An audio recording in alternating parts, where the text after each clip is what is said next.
रोजी राज्यातील तसेच जिल्ह्यातील शेतकरी हा आसमानी संकटांना तोंड देत असताना या छेडलेल्या शेतकऱ्याला, अनेक संकटांना तोंड देणाऱ्या शेतकऱ्याला सुलतानी संकटांनाही सुद्धा तोंड द्यावे लागत आहे। आज रोजी प्रधानमंत्री कृषी सिंचन योजनेचे पैसे तसेच सब ॲग्रिकल्चर मॅकनायझेशनचे पैसे गेल्या 12 महिन्यापासून शेतकऱ्यांना मिळालेले नाहीत। राज्याचा जर विचार केला तर जवळपास 550 कोटी रुपये अनुदान येणे बाकी आहे।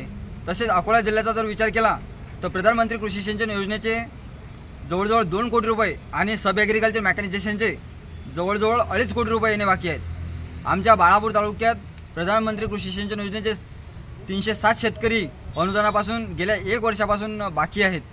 अशा शेतकऱ्यांना हे जे सुलतानी लोक त्रास देत आहेत, हा त्रास बंद करून हे जे अनुदान गेल्या 1 वर्षापासून बाकी आहे त्या शेतकऱ्यांच्या जवळचे पैसे इन्व्हेस्ट झालेले आहेत, त्या शेतकऱ्यांना तातडीनं हे अनुदान भेटून द्यावं अशी आम्ही आज जिल्हा कृषी अधीक्षक अकोला यांना निवेदनाच्या माध्यमातून विनंती केली आहे। जर या शेतकऱ्यांना पुढील काळात लवकरात लवकर जर या अनुदानाचा लाभ मिळाला नाही तर या कार्यालयावर धडक मोर्चा शेतकऱ्यांचा आम्ही आणण्याचं ठरवलं आहे आणि तातडीने दखल या गोष्टीची घ्यावी, गांभीर्याने विचार या गोष्टीचा करावा अशी आम्ही निवेदनाच्या माध्यमातून जिल्हा कृषी अधीक्षक अकोला यांना विनंती केली आहे।